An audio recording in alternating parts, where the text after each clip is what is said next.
Time for another board game review, and this time we have the game Dale of Merchants 3. This was sent to me by Snowdale Design, and is designed by Sammy Laxo. Now, I've reviewed Dale of Merchants before, back in episode 8, 92, 112, different installments, so I'm not going to go into how it plays, because you can watch those videos.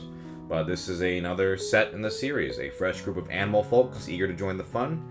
And let me just show you kind of some of the new cards in this set. So like all other Dale of Merchants sets, these are standalone. You can just buy one of them.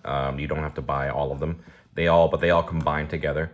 It comes with a double-sided board, day and night. That's just for aesthetics.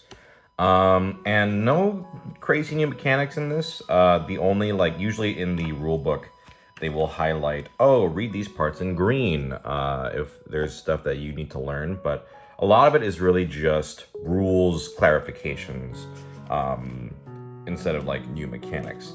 But like all Dale of Merchant sets, this one comes with 6 different animal groups. And, the basic gist of just, if you're trying to make sets in your stall and you're just trying to race to see who can do that first.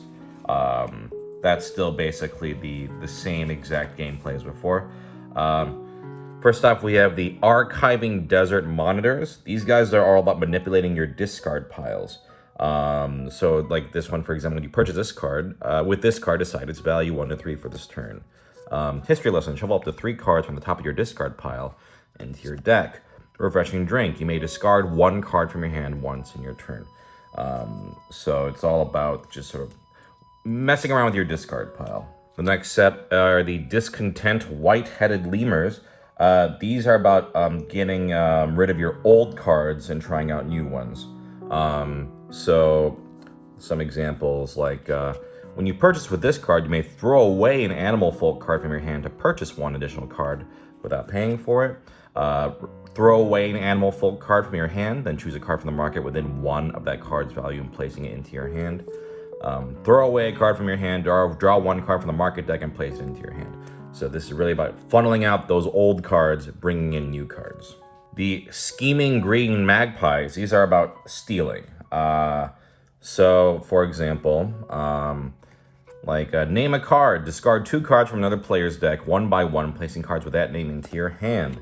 Burglary, if you guess the top card's value from another player's deck, place the card into your hand, otherwise place it on their discard pile. Let's see. Grasp. Choose 1 random card from another player's hand. If you guess its value, place it into your hand. So, the potential to steal cards based off knowledge you have of people's cards. There are the Sharing Short-Beaked Echidnas. These cards borrow from everybody, but they always leave something else as a replacement. So this is kind of a card for if you want to have interaction between players but you don't want stealing. For example, swap this card with the top card from another player's discard pile and place the new one into your hand. Umbrella, look at 2 random cards from another player's hand. You may swap this card with one of them, placing the new card into your hand. Draw 2 cards from another player's deck. You may swap this card with one of them, placing the new card into your hand. Then that player shuffles the 2 cards. So a lot of here you go, I give you this card, and I take a card. The Superstitious Snowshoe Hares, these are the ones that involve the die. Sometimes they have a character that uses a die. So these are about luck, which some people might not like. For example, draw a card from your deck and place it into your hand, then roll the die and discard 2 cards from, depending on what you roll. Let's see, we also have stuff like Festival. Roll the die, draw a card from wherever you rolled from and place it into your hand. Let's see. Yeah, these are all kind of... And then there's a lot of draw 3 cards from your deck. You may throw away one of them, place the rest back. So these guys can also get rid of their cards. And then finally, we have the Prepared Grizzled Tree Kangaroos. These guys are about hiding their valuables and creating diversions. So it's sort of protecting your cards. So for example, store 1 card from your hand at the start of your next turn, place the stored card into your hand. Draw a card from your deck and store it at the start of your next turn. Throw away the stored card or place it into your hand. Let's see. Search your deck for a card and store it. Shuffle your deck at the start of your next turn. Place a stored card into your hand. All 6 play pretty differently, and that's pretty much it. Otherwise, it comes with the classic junk cards. And besides the die, the cards, and the board, that's it. Otherwise, it's the same classic Dale of Merchants gameplay. So I've reviewed a good number of Dale of Merchants installments before, and what I've said before I think still stands. It's fast, easy to play, which is good, the art is great, and the set building, where you make the sort of installments, is decent fun. If you're someone who is a big fan of this series already, and you already have everything else, then you really don't need to watch this, because I think it makes sense to just buy this and add it to your collection because it adds even more variability.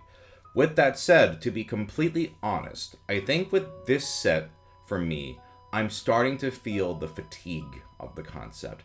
Something about this set's cards, I'm not sure what it was, it made me focus less on the techniques on the cards and just focus on getting the right numbers for the sets. And I wasn't alone in feeling this way. I feel like the other players also felt like they were less interested in the card abilities on this one and just making sets. Not that there aren't fun card effects in this set. I think the passive abilities in this one really stood out to me, and they were nice because it meant you could still use cards even if you were going to use them for stacks.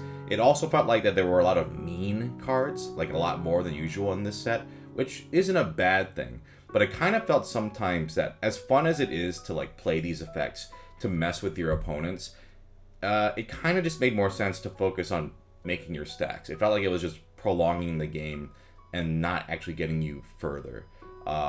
This all just boils down to personal preference, though, because overall, I think it's still, a good game. But for me, I don't know if this concept continues to have legs. I think for me, I'm starting to get fatigued by it myself.